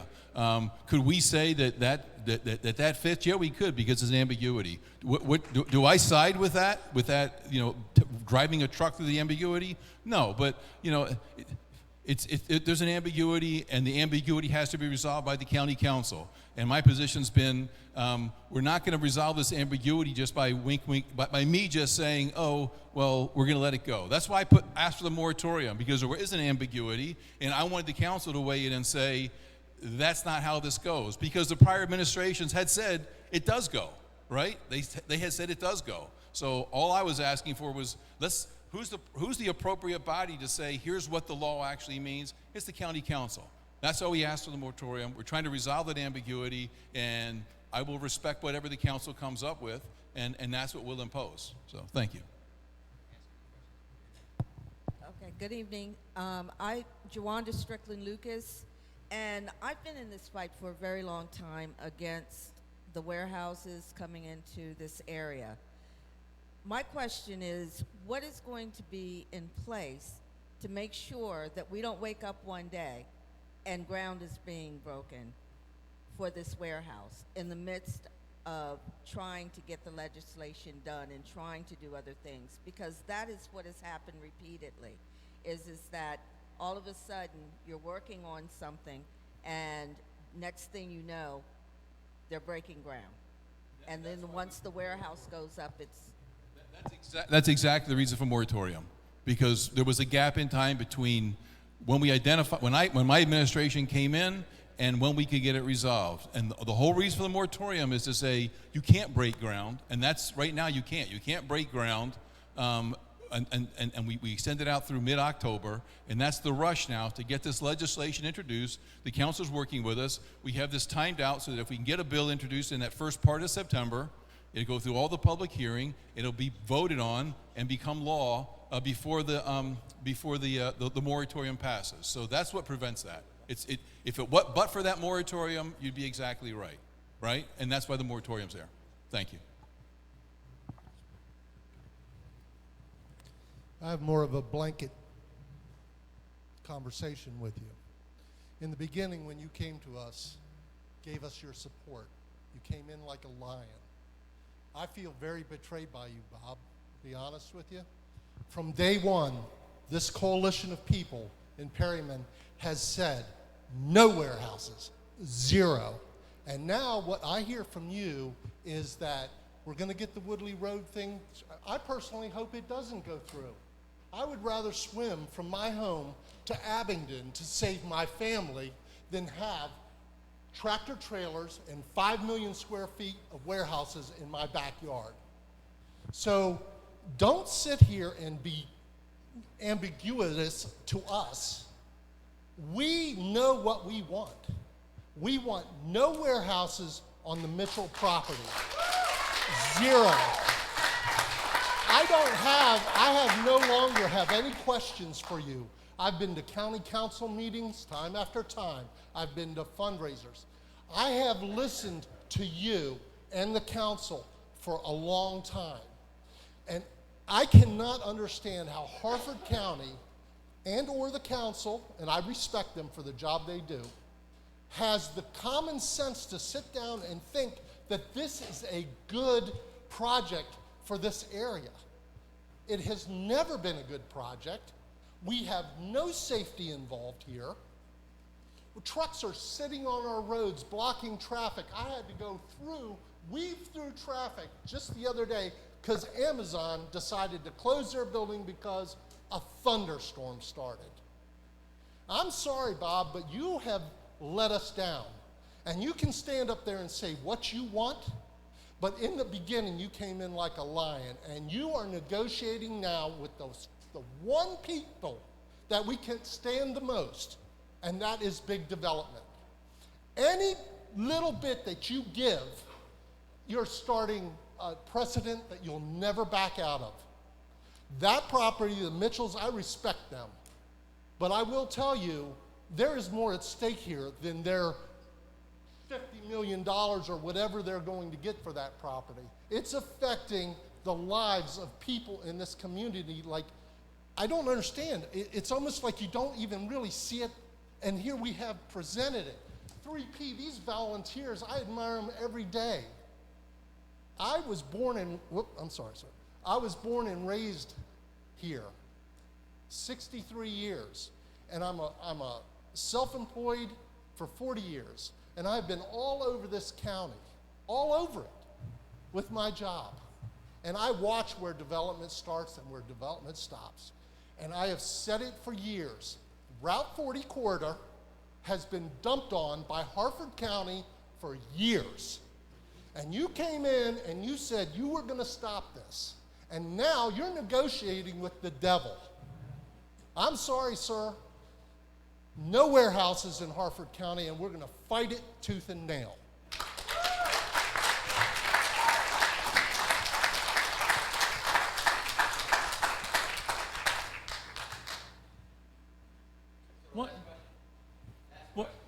Okay, one quick question with regards to minimizing or trying to change the definition of putting up the houses and the size.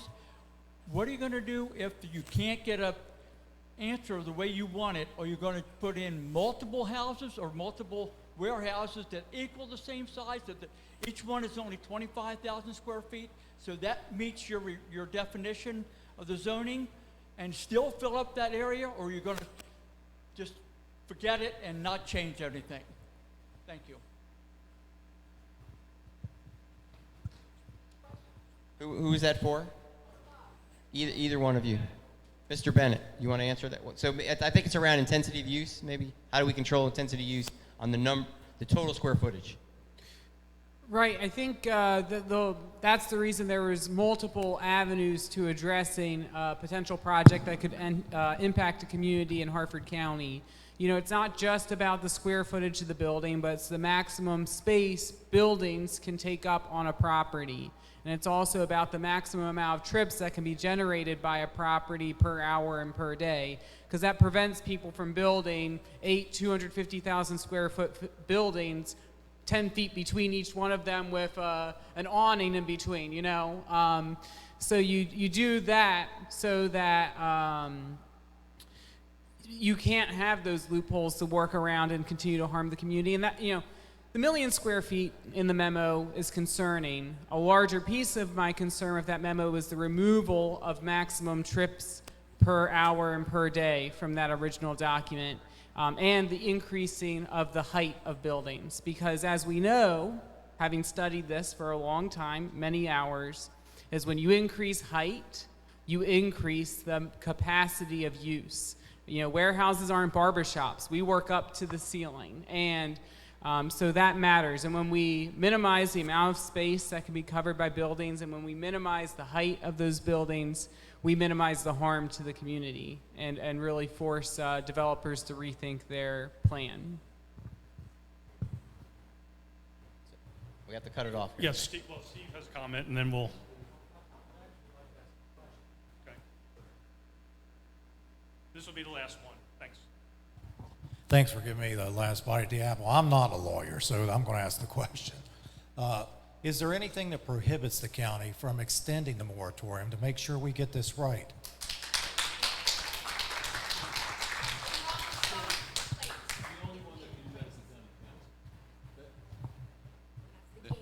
That requires a county council vote. We introduced it before. I asked for it. The council voted it, provided the moratorium, but then they didn't move on the legislation I sent over. I went and asked them, well, they asked me to ask them to extend the moratorium. So I did that. We asked for, 180? Another 90, and they compromised that to 45. So could the council extend it again? Yeah, I mean, they would have to hold a vote. They'd have to introduce a resolution and ask to extend it. Look, I appreciate you all coming in. We try to work with folks. If you pay attention and actually follow what we've been doing for the last 8 months and followed us and what we're trying to work for throughout the county, from Edgewood to Norrisville, from Darlington to Haverty Grace, and all around the county, we're working really hard to try to improve the quality of life, to address a lot of deficiencies. And we'll continue to work with the council, and I appreciate their cooperation in a number of areas. And no, you're not going to be happy with everything we do, but I talk to everybody. I used to sit down and talk to the Sunni and the Shia, to Al-Qaeda. I would meet with the Al-Quds force after they tried to kill me on the way to the meeting. So I talk to everybody, and you don't stop dialogue. You don't look down upon people. People have rights. You may not agree with them, but I talk to everybody. That's how we try to come together as a community. I don't look at anybody on any issue as evil. I spent 8 years in the Maryland Senate, butting heads really pretty intensely. I was one of those head butters in there, but I left that body with good friends with all 46 of my Senate colleagues, even though overwhelmingly they were the Democrat Party. Because that's not what I do. I meet with people, I respect all people, and I try to get the job done. And I'll debate issues, and I'll discuss issues, and I'll try to resolve issues.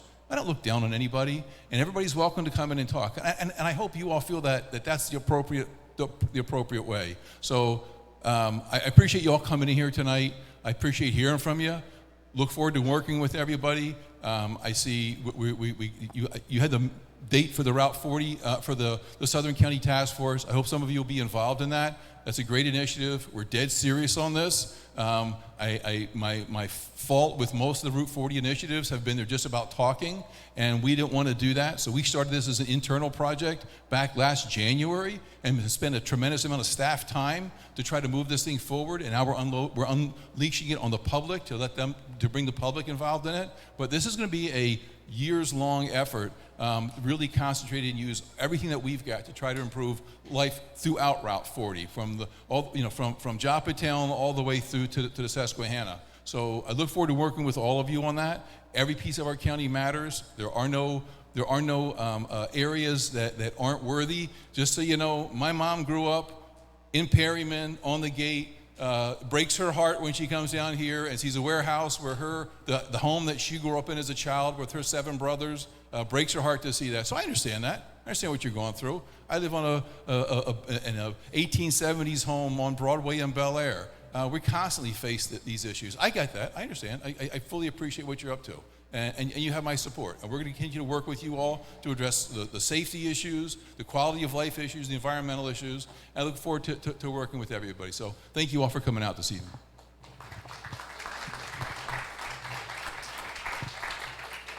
All right, folks. Well, the formal question and answering session is completed. We're going to have a little bit more discussion on some fundraising and other things. But first, I want to really thank all of the politicians that have come, all of the folks that have been supporting us and are trying their best to do the right thing. And that's all that we continue to ask, is trying to do the right thing. And our passion is going to hopefully match your passion in terms of how we're going to try to get this accomplished, and making sure that you understand where we're coming from and what we're trying to achieve. So thank you very much, Bob, Jacob, Mary-Dulany, Steve, and Pat. Thank you very much. Greg LaCour will talk to you a little bit about some of the fundraising and other things.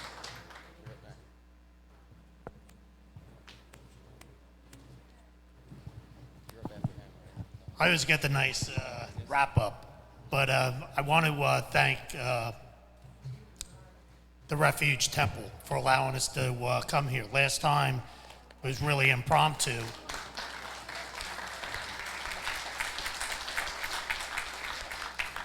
But this church serves this community with a lot of different ways getting the people together. So once again, we are going to ask. We're going to do it a little bit differently. There's 2 baskets back there.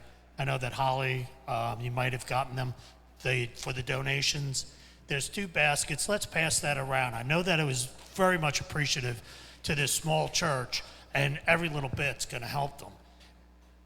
What I'm up here for is the big game, okay? And to let you know, fundraising is part of 3P. There's been a lot of success with this 3P organization, correlate, you name it. We are making strides. People are listening to us. If you think about a couple of things being political with it, there is a council member looking at term limits. We don't need term limits. You need 3P community getting together and saying that we had enough of this last councilman and that we voted in Jacob Bennett. We don't need that. That's a positive. That's us getting together and making a difference. A politician that I respect, and this is the last one I'm going to get you on, but I went over to the Harford County Republican Committee. I went over to their meeting. And at this meeting, the guest speaker said, in just a nutshell, you better start listening to the people in the community, because the Democrats are. And that's why they're gaining. Harford County is the last leaning council for the Republican side. We can make a difference, and we will make a difference, because we're being heard. And these politicians that are here today know that. Now, there was a couple things that was said that I'm going to disagree with, and that was Mr. Cassilly, which I really appreciate, and I know there's a lot of anger here, but I appreciate what he's doing, and that man takes out phone calls. That last one never, ever picked up the phone for us. So we're getting places. Mr. Vincenti's still here. He's battling. He's getting the things done for us. Jacobs is out there talking. We hired a lawyer and a lobbyist in the beginning of this. We have raised nearly $150,000.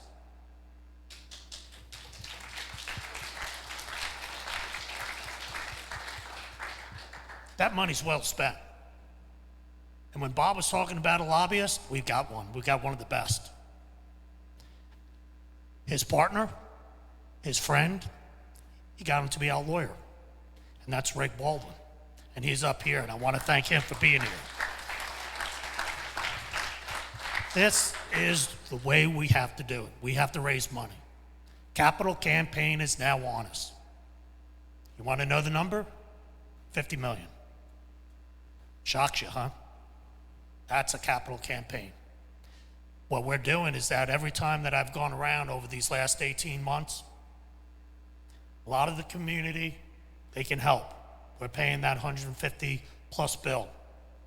But the companies, the foundations, my friends that have deep, deep pockets, they always say 501(c). Guess what? We've got it. We are now getting 501(c)(3). Don't say it can't happen. Right now, I'm not going to put it on the line, but it is a positive discussion. We already have 20% of that. 20%, all right? 10 million. I need your help getting people to talk to us that own the companies, that have an interest in your safety and your well-being. I need to talk to those people. That's how we're going to succeed. This thing started a while back, and there's a lady here up in the front row, Miss Bertha Copeland, 93 years young. She went down to Annapolis with us to get the height monitoring system at Annapolis. She lives right across the street.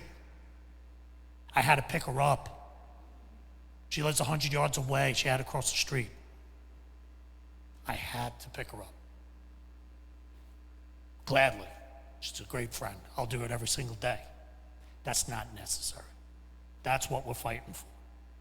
So everybody, please, this first round, this 100% of this money collected tonight, this goes over to you, Dan, and I want to thank you for allowing us to be here. The next part is the tough part. You got to let us know who's the players, who is on our side that we can get there and start talking to them, because we do have the 501. Okay? We're going to make it. Don't ever tell 3P that you can't do something. That's silly, because we succeed at everything. But anyway, I want to thank everyone. I think they said that the blue moon is at 9:15. Let me get this. I normally don't take questions, but the gentleman has his hand up.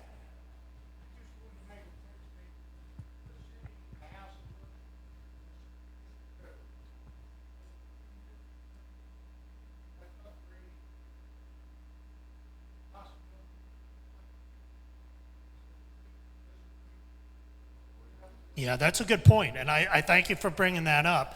And we have been. 3P has been pushing it, and it is in the works, okay? It is now on the budget line. They are taking down some measurements here. They are doing some things for them. There's no longer bus signs. Let's get some bus stops, okay? I'm stealing that line from Paul, okay? But that is just really something. When you drive by there, and everybody does, and you see the residents in this community have to step 3-4 yards back off the road and just hope that one of these 18 wheels doesn't come around the bend. Help us out, people. I need some help. Bring me to the people. We will get this thing done. It's just something that, it has to be done and will. Now, I'm going to finish off with this comment or quote that came from our lobbyist, and it came through today, and it was just his way of just speaking to us. And let me just get this and make sure I get it right. You didn't come this far to only come this far. Think about it. We got a road to work on. Let's keep up the pace. God bless. We're going to be closing. Pastor Danton's going to be coming up with the benediction. Can we give it up for 3P, everybody? Can we just make some noise for Paul and Lee? And I want to officially welcome you all home. Look around. I want you all to consider this is your home. This is Refuge Temple. It's a place of rest for the people of God. And I want you all to know that our fight is not in vain. We will see our dreams realized. So I want to welcome you here. I said to Paul that this isn't just our church. This is our haven of rest for the community. So some of you walk past here, drive past here, just whisper a prayer when you pass by. Come visit us on a Sunday morning, and we'll just worship God together. Can we all just stand on our feet? We're going to close in prayer. As we go home tonight, I want us to go home united, feeling like our voices are being heard, our requests are not being overlooked. I believe that our fight is not in vain. I believe that our voices together will amplify a sound that will bring justice for our environment. I believe our voices together, our efforts together, amplified, will bring peace to our community and put us in a position that our children and our grandchildren can live in a safe place. So let us pray. Father, we pause to tell you thank you. Thank you for the meeting tonight. I thank you that every word has been jotted down in heaven and that you've heard our prayer and that you've heard our petition. I thank you for Bob and every senator, every politician that's come here tonight. We unite and ask you to guide their heart in the name of Jesus. I pray that you give them what to say to the powers that be to protect this community. As we leave from this place, I pray that we leave with peace, we leave with courage, and tonight's rest will be blessed. In Jesus' name we pray, amen. I love you all. Have a wonderful evening. Good night.